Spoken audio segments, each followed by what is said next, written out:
The red warning lights flashed across the bridge of the human starship Resilience.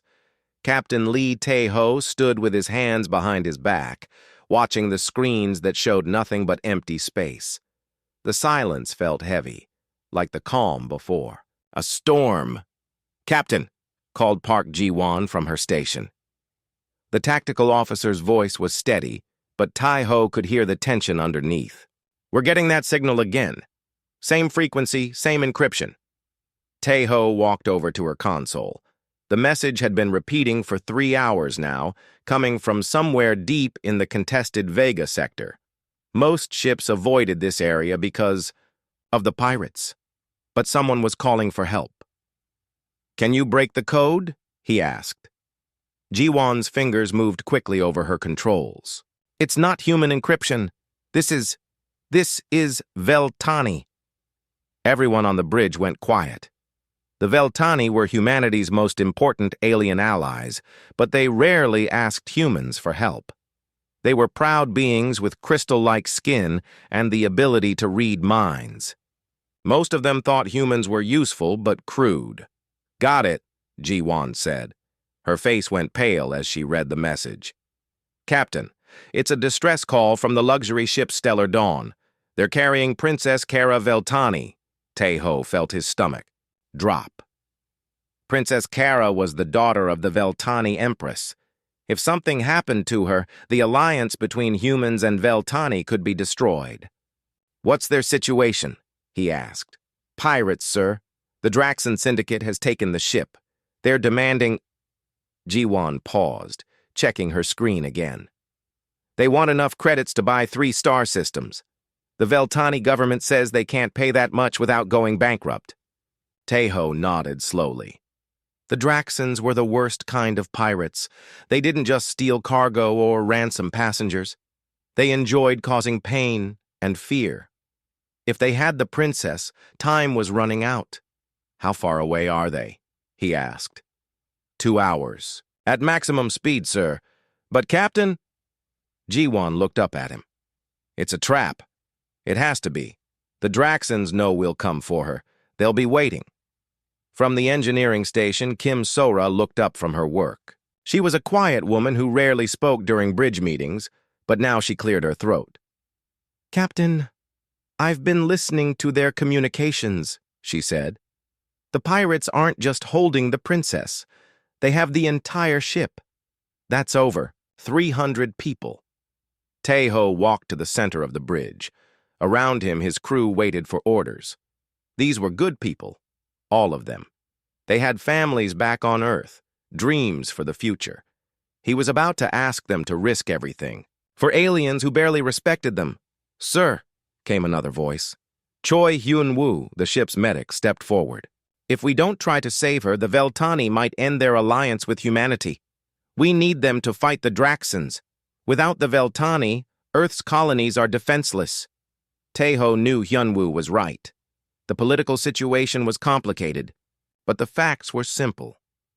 Princess Kara had to be saved, or millions of humans would die when the Draxons attacked their worlds. "All right," Tae-ho said. "We're going in. But we do this smart. Ji-won, what do we know about their base?" The tactical officer brought up a holographic display.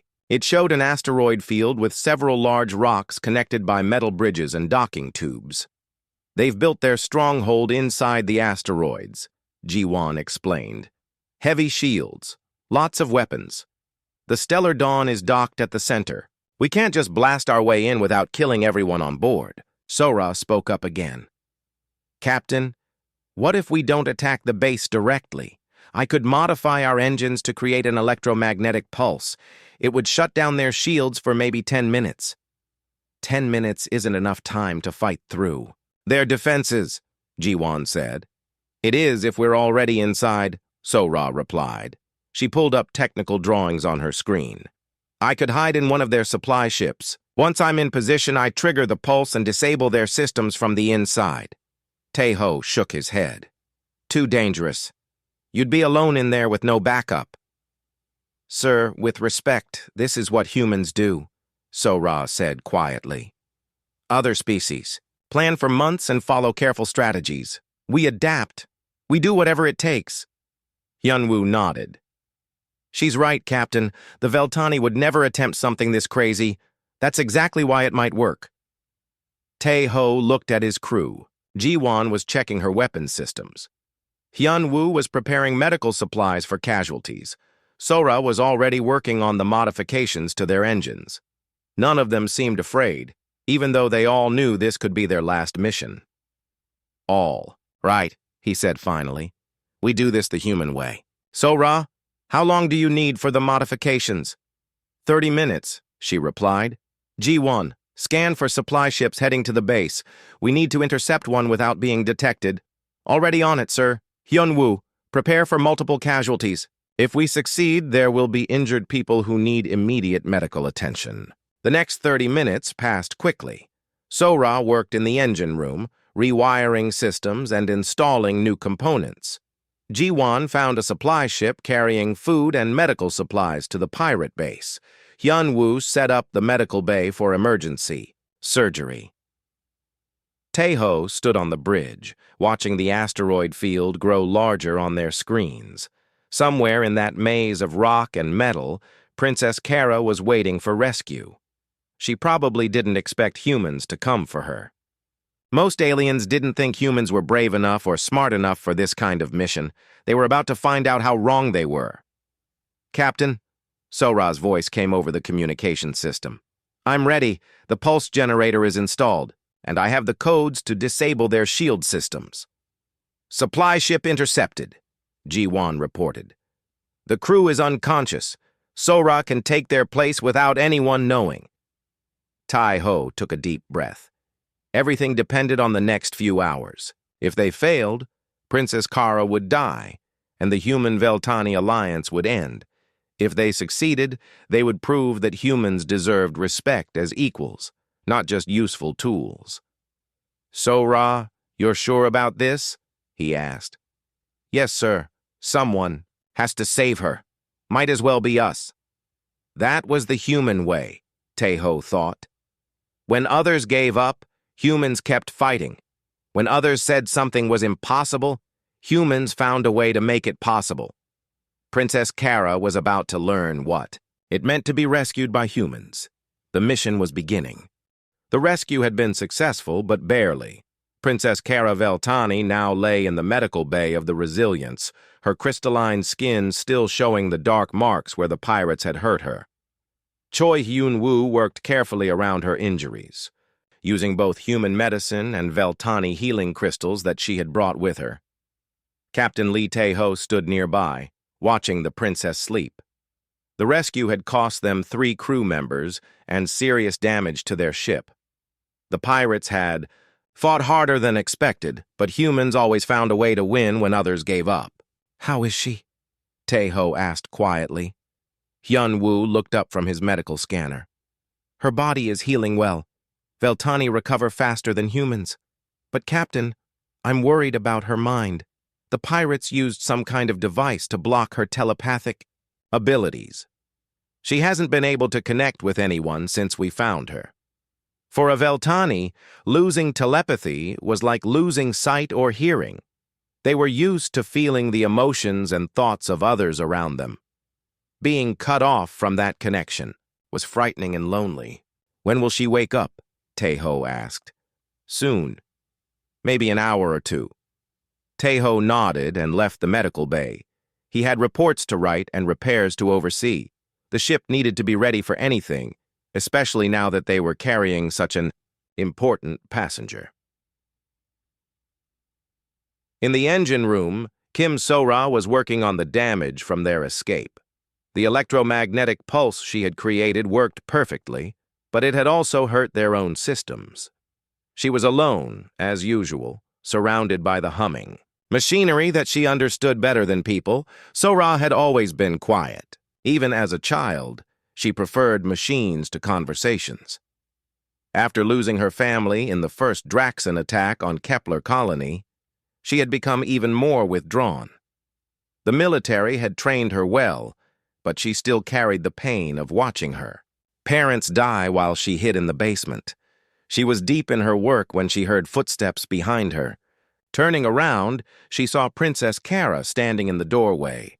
The Veltani woman was tall and elegant, with skin that looked like polished crystal and eyes that seemed to glow with inner light. "I wanted to thank you," Princess Kara said. Her voice was soft and musical, like wind chimes in a gentle breeze. Sora felt nervous. She had never talked to royalty before, especially alien royalty. "You don't need to thank me. We were just doing our job." "No," Kara said, stepping into the engine room. "What you did was far beyond duty. You risked your life for someone you had never met." Sora turned back to her work, uncomfortable with the praise. Anyone would have done the same thing. Would they? Kara moved closer, looking at the complex machinery around them. "Most species in the galaxy would have calculated the risks and decided I wasn't worth saving. But humans are different." There was something in her voice that made Sora look up. The princess seemed genuinely curious, not just being polite. "Different how?" Sora asked. Kara touched one of the engine components gently. "Other species think logically. They plan everything carefully and follow rules. But humans act with their hearts. You saved me because it was the right thing to do, not because it was smart or safe." Sora felt heat rise in her cheeks. "I'm not special. I just know engines and computers." "You created technology that shouldn't exist," Kara said. "You combined human engineering with Veltani crystal matrices. Our scientists said it was impossible." "Your scientists don't think like humans," Sora replied without thinking. Then she realized she might have been rude. "I mean, we see problems differently." But Kara smiled instead of getting angry. "Yes, exactly. You see possibilities where others see limits." For the next hour, they talked about technology and engineering. Sora found herself relaxing as she explained how human systems worked. Kara asked intelligent questions and seemed genuinely interested in learning. "On my world," Kara said, "I am always surrounded by people who want something from me. They pretend to be interested in my thoughts, but really they only care about my political value." Sora understood loneliness, though for different reasons. "I know what that feels like, being useful but not really seen." "Yes." Kara's eyes brightened. "That's exactly it. People see the princess or the engineer, but not the person underneath." As they talked, something strange happened. Sora began to feel a warm sensation in her mind, like sunlight breaking through clouds. At first, she thought it was just the heat from the engines, but then she realized what it was. "Your telepathy," she said. "It's coming back." Kara looked, surprised. "I can feel your emotions, but that shouldn't be possible yet. The doctor said it would take days for my abilities to return." "Maybe being around humans helps," Sora suggested. "We're probably different enough that the blocking device doesn't work the same way." They continued working together with Kara, learning about human engineering while Sora discovered how Veltani crystal technology functioned. Their minds seemed to connect naturally, sharing knowledge and understanding without words. Hours passed without either of them noticing. Captain Tejo found them still in the engine room when he came to check on repairs. "Princess," he said formally, "I hope you're feeling better." "Much better, thank you," Kara replied. "Your engineer has been teaching me about human innovation. It's fascinating." Tejo looked at Sora, who was blushing again. "Sora, how are the repairs coming?" "Almost finished, sir. The princess has actually been helping. She showed me how to improve the crystal matrix efficiency by 30%. "Impressive," Tejo said. But he looked concerned about something. "Princess, I've received several messages from your government. They're expecting you to return to HFY immediately. Your engagement ceremony is scheduled for next week." The warm feeling in Sora's mind suddenly turned cold. She had forgotten that the princess was engaged to be married. Of course she was. Royal marriages were always political arrangements. Kara's expression became formal and distant. Of course. Prince Zeth Morvani is waiting. The alliance between the Veltani and Morvani peoples depends on our marriage. You don't sound happy about it, Sora said quietly. Kara looked at her with sad eyes. Happiness is not required for duty. My personal feelings don't matter when the security of my people is at stake. Te-Ho cleared his throat. We'll reach Veltani space in 2 days. I'm sure you're eager to return home. Yes, Kara said, but her voice was flat. Home. After the captain left, Kara and Sora continued working in uncomfortable silence. The easy conversation from before was gone, replaced by the reality of their different worlds. I should go, Kara said finally. It wouldn't be proper for me to spend so much time here. Of course, Sora replied, not looking up from her work. I understand. But as Kara reached the door, she turned back. Sora, thank you for showing me what it feels like to be seen as myself, not just as a princess. After she was gone, Sora sat alone in the engine room, feeling more isolated than ever. For a few hours, she had experienced real connection with another person. Now that was ending, just like everything good in her life.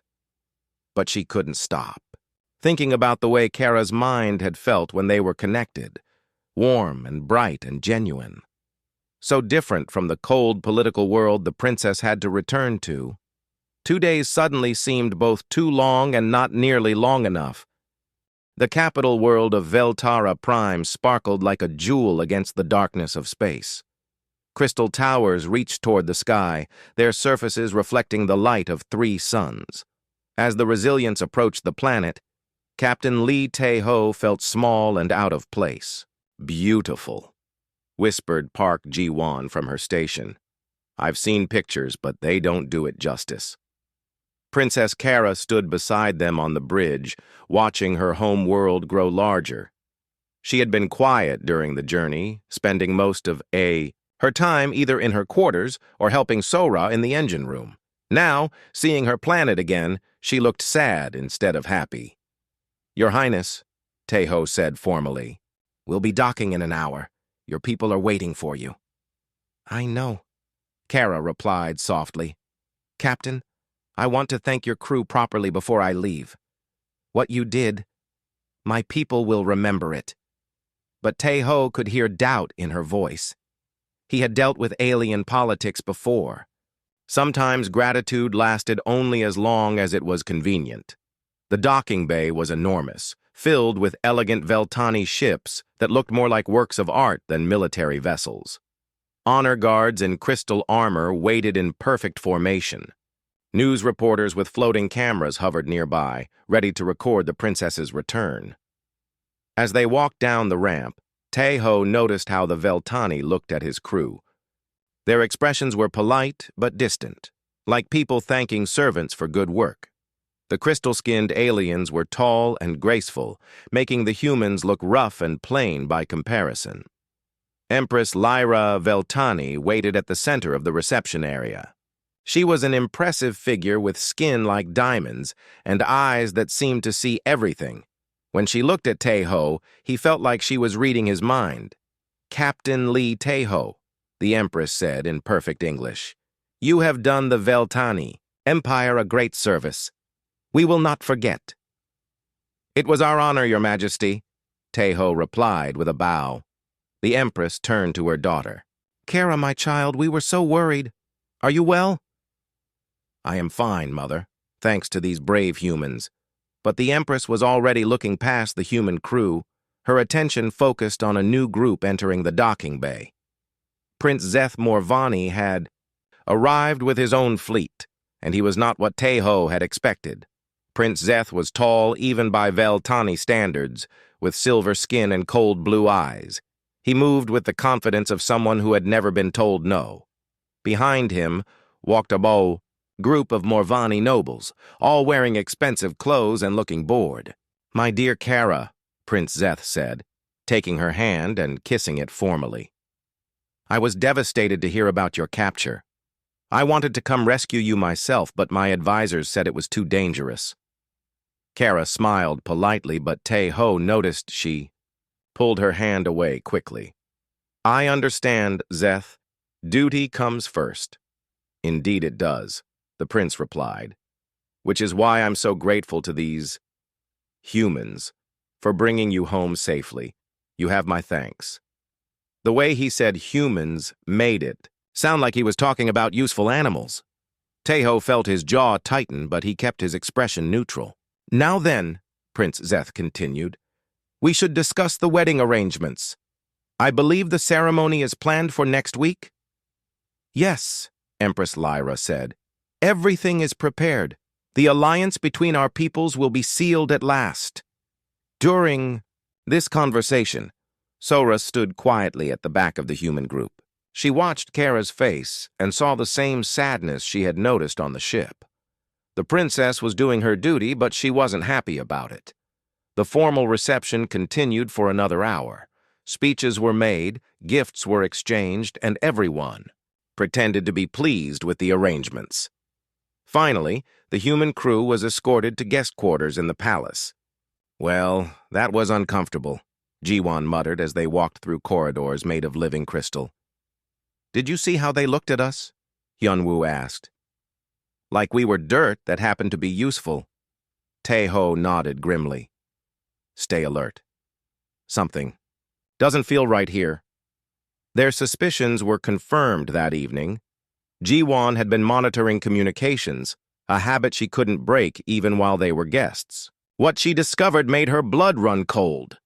Captain, she said, bursting into Tae-ho's room, you need to see this.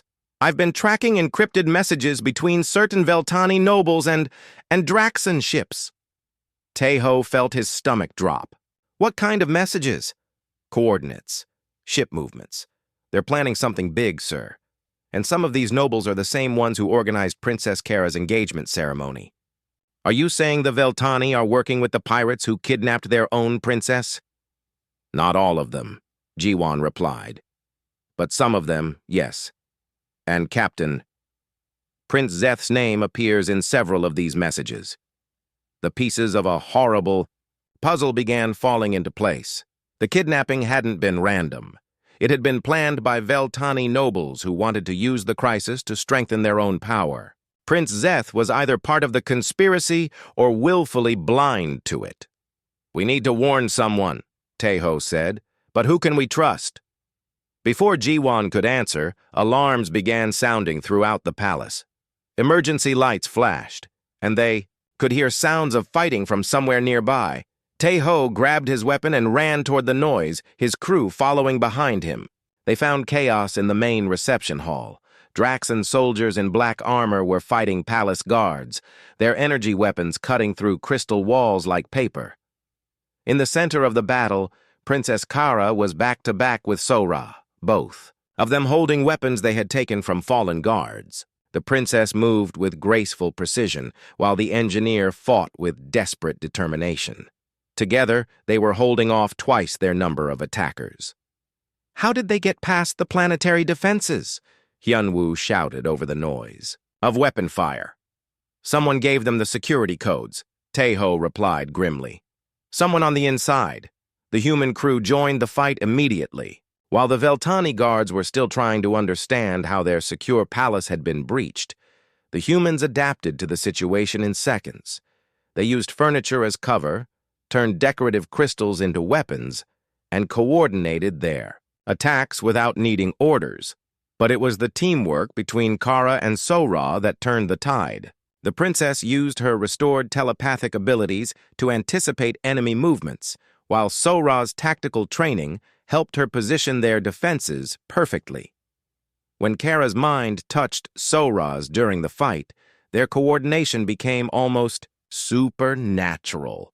They moved like dancers, each one knowing exactly where the other would be.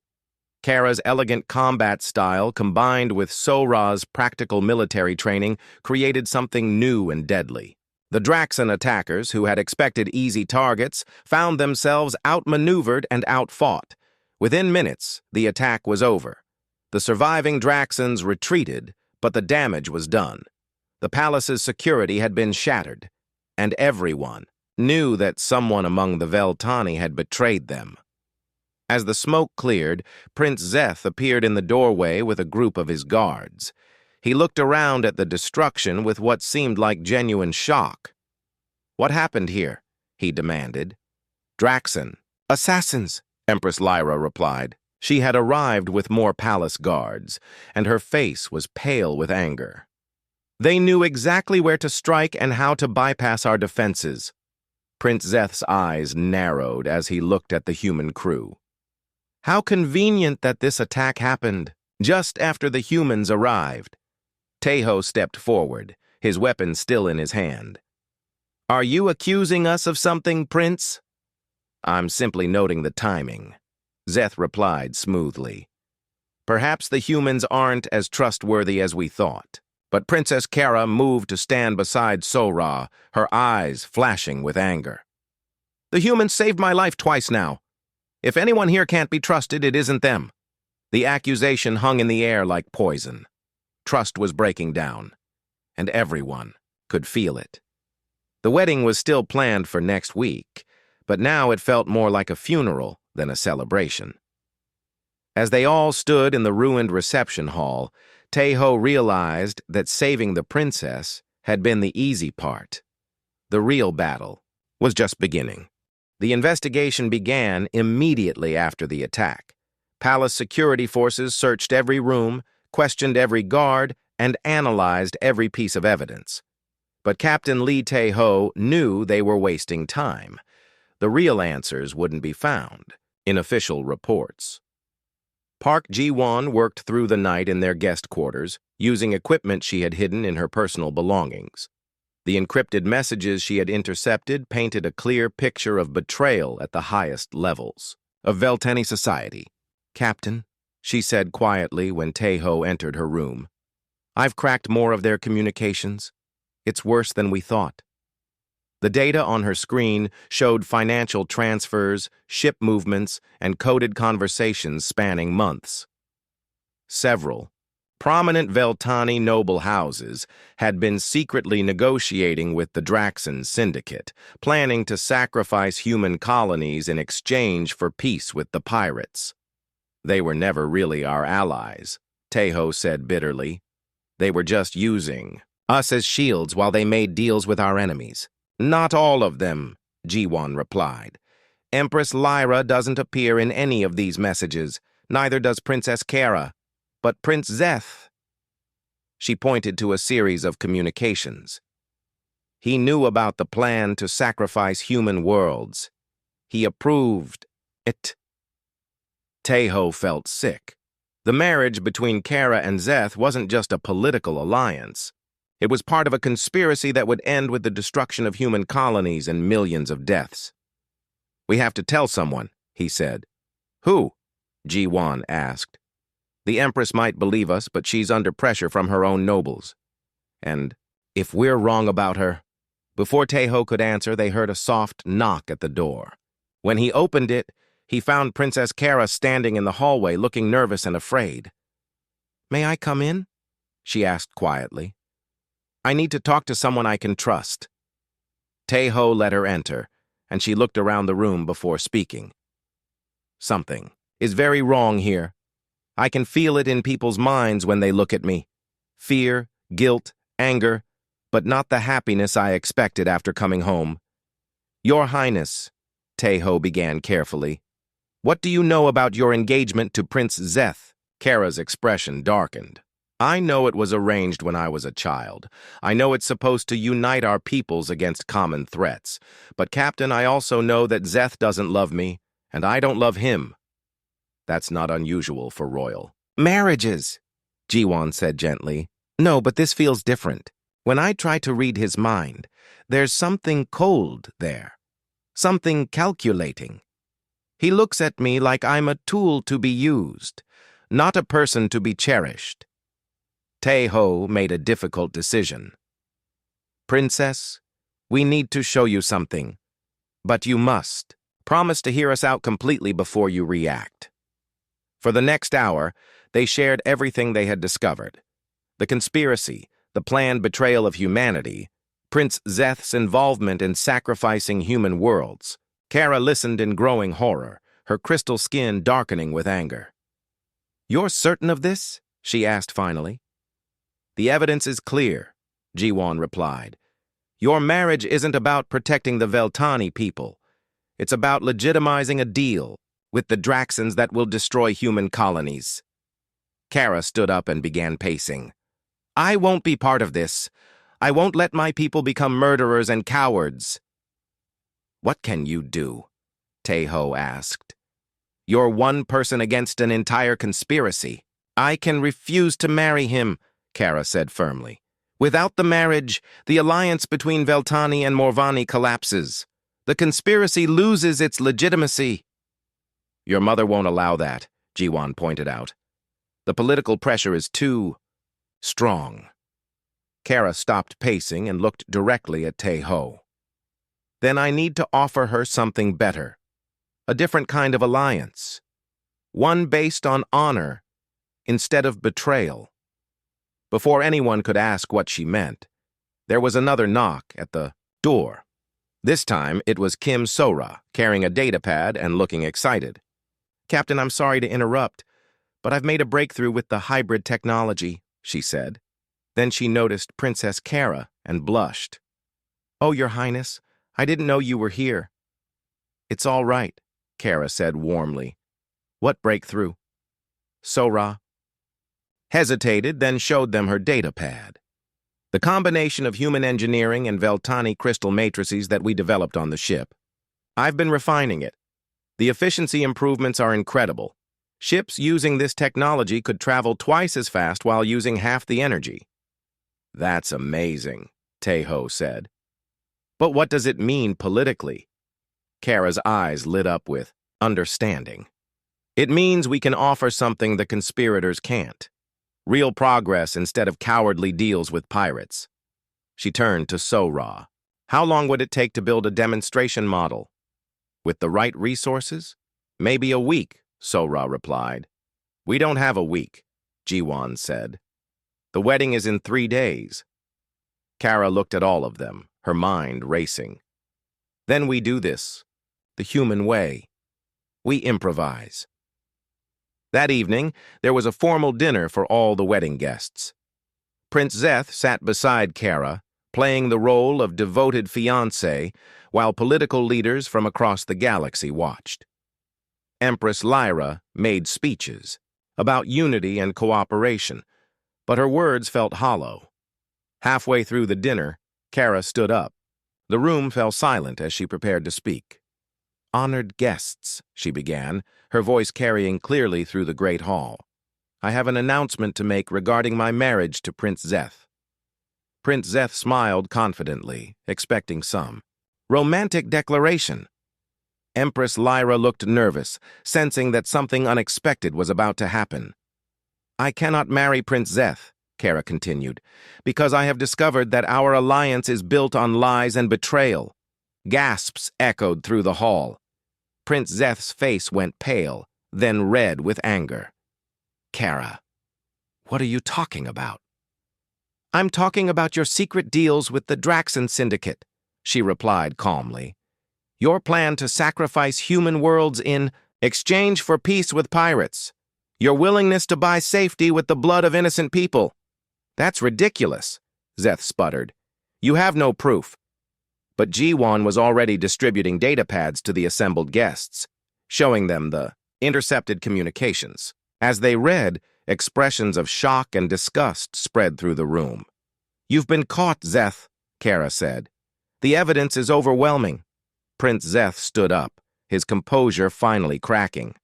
"So what if it's true? Humans are a primitive species. Their colonies are expendable if it means peace for the rest of the galaxy." The room erupted in angry voices. Even some of Zeth's own supporters looked horrified by his callous admission. "That," Kara said loudly, silencing the crowd, "is exactly why I cannot marry you. Because you see other beings as expendable instead of valuable." She turned to address the entire gathering. "I propose a different alliance, one based on mutual respect and shared innovation. The humans have developed technology that could benefit all of us. But more than that, they have shown us what it means to fight for what's right instead of what's convenient. Kara walked over to where Sora was sitting with the human crew. I choose to marry someone who sees the value in all life. Someone who risks everything to save others, even strangers from different worlds. She took Sora's hand and pulled her to her feet. I choose to marry Kim Sora if she'll have me. The hall exploded in chaos. Some guests cheered, others shouted in outrage. Prince Zeth stormed out with his followers, threatening war. But through it all, Sora just stared at Kara in amazement. Are you sure? Sora whispered. I've never been more sure of anything in my life, Kara replied. Empress Lyra watched the chaos unfold, her expression unreadable. The old alliance was dead, but perhaps something better could take its place. The question was whether the galaxy was ready for the kind of change her daughter was proposing. The wedding that was supposed to unite two alien empires had become a revolution that might transform the entire galaxy. 1 year later, Kim So-ra stood on the bridge of the New Horizon, watching stars streak past as they traveled through hyperspace. The ship was unlike anything that had existed before, a perfect blend of human engineering and Veltani crystal technology. It was beautiful and powerful, just like the alliance that had created it. Captain Sora, called Lieutenant Park Ji-won from her station. She had been promoted after the events on SciFiPrime and now served as first officer on humanity's first joint exploration vessel. We're approaching the contact coordinates. The unknown species should be just ahead. Sora smiled at being called captain. It still felt strange after spending so many years as just an engineer, but Princess Kara had insisted that she take command of their first diplomatic mission together. Thank you, Ji-won. Signal the fleet to drop out of hyperspace. On my mark. Around them, a dozen other ships prepared to return to normal space. Half were human vessels, half were Veltani, all of them equipped with the hybrid technology that Sora and Kara had developed together. The fleet represented something that had never existed before, true cooperation between species. Dropping out of hyperspace in 3, 2, 1, mark. The stars stopped streaking and became points of light again. Ahead of them floated a massive space station, clearly artificial but unlike anything in their databases. It was elegant and organic-looking, as if it had been grown rather than built. Incredible, whispered Choi Hyun-woo from the medical station. He had volunteered for this mission because he believed that meeting new species was humanity's greatest calling. Are you getting any signals? Yes, Ji-won replied. They're transmitting on multiple frequencies. It looks like they're trying to communicate with us. The main view screen flickered, then displayed an image that made everyone gasp. The alien was tall and slender, with skin that seemed to shimmer like water. They had large, intelligent eyes and moved with fluid grace. Greetings, the alien said, in accented but clear English. I am Ambassador Kara of the Cathari people. We have been hoping to meet with human representatives. Sora felt surprised. You were expecting humans specifically? Oh yes, Kara replied with what might have been a smile. Word of your people has spread throughout this region of space. Species that have never worked together before are now forming alliances because of your example.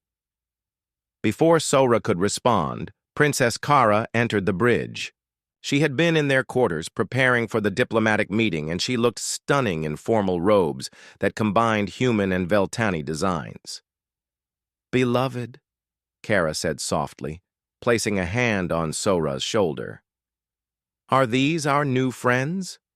Princess. Kara Veltani, Ambassador Kara said with obvious excitement. The woman who chose love over politics and changed the galaxy. It is an honor to meet you. Kara blushed slightly. Their marriage had become famous across known space, not just because it was romantic, but because it represented a new way of thinking about alliances and cooperation.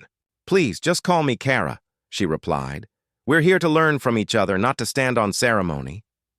Over the next few hours, they toured the Cathari station and learned about their civilization. The Cathari were peaceful explorers who had been watching the political changes in human and Veltani space with great interest. For centuries, Kiara explained as they walked through gardens that somehow existed in the vacuum of space, our region has been dominated by fear. The strong conquered the weak, and cooperation was seen as weakness. That sounds familiar, Sora said grimly.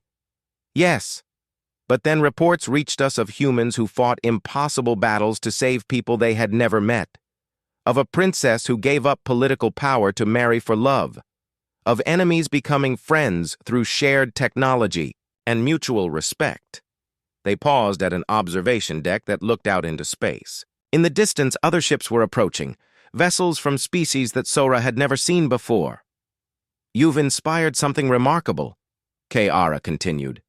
These ships represent 12 different species, all coming together because they heard about the human-Veltani alliance. They want to be part of something better than constant conflict. Kara squeezed Sora's hand. This is what we dreamed of when we made our choice. What happened to Prince Zeth and his conspiracy? Sora asked. Prince Zeth fled to the outer rim with his supporters. Kiara replied. But without the legitimacy of marriage to you, Princess, his alliance collapsed. The Draxan Syndicate turned on him when they realized he couldn't deliver what he had promised. He's now in exile, powerless and forgotten. And the Veltani nobles who betrayed us? Some were arrested, Kara answered. Others fled. But most importantly, my mother, Empress Lyra, embraced the new alliance. She realized that cooperation was stronger than conspiracy. As if summoned by their conversation, Captain Lee Taeho's voice came over the communication system. Sora, Kara, you need to see this. We're receiving signals from all across the galaxy. They returned to the bridge, where the main screen showed a star map covered in blinking lights. Each light represented a message from a different species, all expressing interest in joining their alliance. How many? Sora asked in amazement. Over 200 species so far, Taeho replied from his own ship. And more are coming in every hour. Word is spreading that there's an alternative to the old ways of doing things. Jiwon looked up from her console with excitement. Captain, I'm also detecting something else. Remember the modified engines you and Princess Kara developed? Other species have been experimenting with similar technology. They're sharing their improvements with us.